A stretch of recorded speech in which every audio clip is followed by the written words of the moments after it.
Salad and I saw Star Trek the original series I, Mud. It is directed by Mark Daniels, written by Stephen Candle, and if you haven't seen this episode, I will spoil it for you. This episode starts and it's a pretty abrupt opening.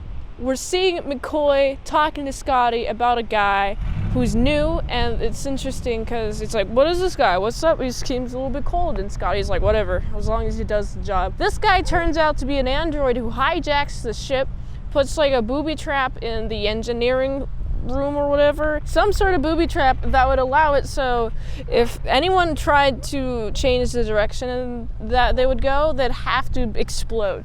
So we're dealing with that situation immediately. I'm like, oh boy, where's this android going to take these guys? I love these guys, man. These are dear to my heart, guys, and screw this android because he's just taking over my beloved ship. I love the USS Enterprise. I love everybody on board. Okay, so we have this android that takes them to this planet, and on this planet they go beam down, and then you know what happens when they go beam? They beam down to this planet.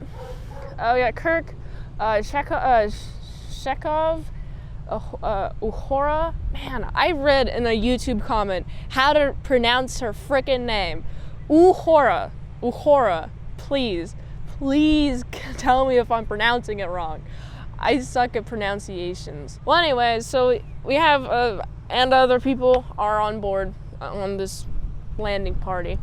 And guess who's there? It's Harry Mudd. Oh my goodness, it's him for this first season, but he's here. I thought he was in prison. Well, he escaped and he stole a ship and then he landed on this planet, crash landed on this planet, and there's a bunch of androids that adhere to his every whim. So immediately I'm like, I want androids that adhere to my every whim. Could I get a landscaping android in here, please? Could I get a cook? Could I get somebody to clean? I'll do the movie reviews, I'll do the drawing, and I'll do all the fancy stuff. But everybody else I need androids to do literally everything else that I don't want to do. So this is beautiful. This sounds like paradise. Let me know in the comments what you would want your personal android to do for you. If you had 200,000 of them, like Harry Mudd has access to, it's, imagine what you could do with that many androids. You could build a fortress, you know, and all these androids just do whatever he says. And he has this one particular android made custom for him. Her name is Stella, it's his ex-wife. He keeps it in like this glass case, and he's like, goes up to her and he's like talking to it, and she's like, berating him like, you're inconceivable, you're unable to conceive. No, actually, she doesn't say any of that. I forget what she says exactly, but it's berating, and it really tears down Harry Mudd, and it makes me wonder why he even married her in the first place.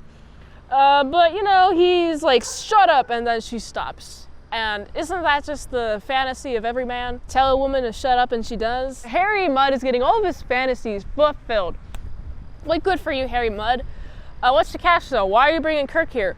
Well, I'm here to steal your ship, and you are going to stay here and have all the androids cater to your needs. I'm like, why would you want their ship? Dude, you have every need catered to your...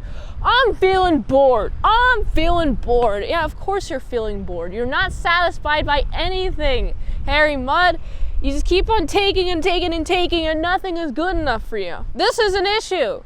Kirk's like, I'm not letting him take my ship. And we got other crew member be like, oh, actually, we like the idea of being here, actually.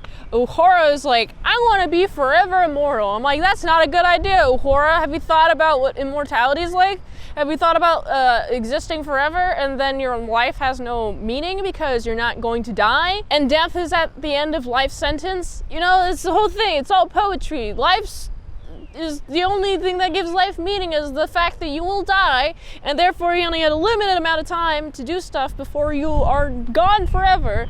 Uhura, what could you possibly want? Oh, I want to remain young forever. There are creams out there. There are creams now in 2024. Imagine in like 300 years, 400 years, or whatever freaking century you're in, there are probably anti-aging creams out there. Just slap them on your face. Uhura, just go like, that's how you apply the creams, then boom, we're good. You don't have to worry about immortality. That's just pointless. Don't think about immortality. It's a false, it's a ruse. You won't like it. Everyone gets bored. Boredom, the only thing you do when you're immortal is be bored. That's the only thing that's guaranteed when you're immortal is boredom.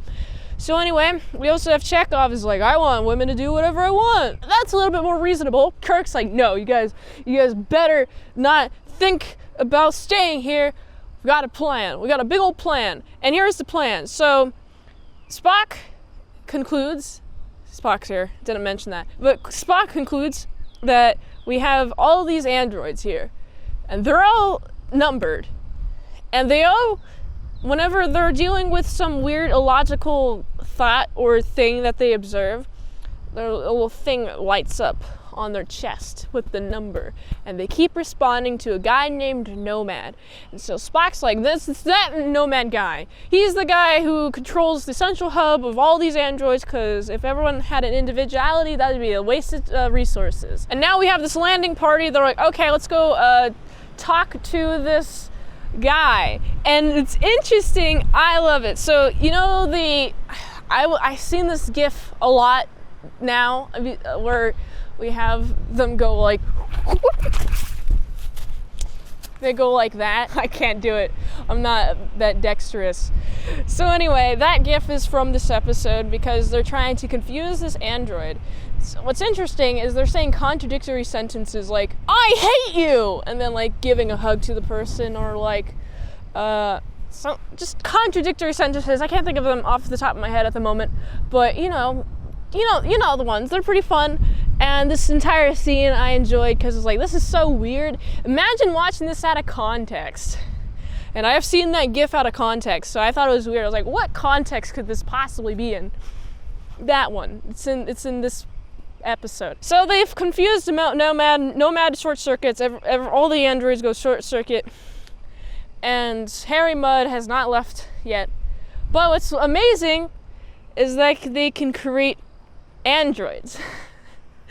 And so what they do is they clone the Stella android and make her like 500 times. But they remove the command for her to shut up. So now Harry Mudd is stuck in this android world full of his ex-wife, 500 of his ex-wives nagging at him.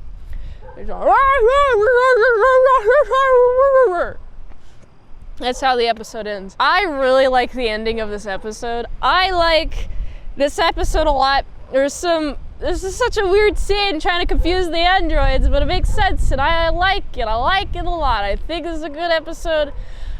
I like the acting. I like the memeability. I like the GIF moments that could be taken out of context and then used and then be like, what is happening in here? Why are these guys go like, phew, we're gonna go dance.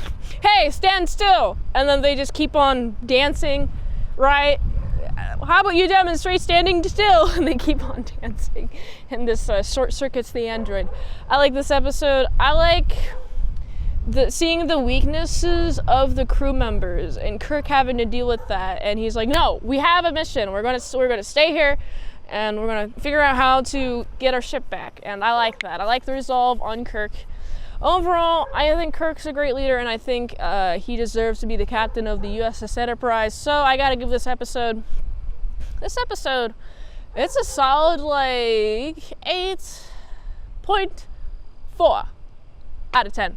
If you like this review, watch another one. The platform really likes that. If you want a fast track movie review, you can do that for $20 deals at patreon.com/ASEPresents. And if you like to help support the daily grindiness of all the daily movie reviews, go to this link tree. On the way, you can help support the daily grindiness of all them daily movie reviews. So you go here. And until next time, mint salad sauce, select my side croutons and bacon bits. Beam me up.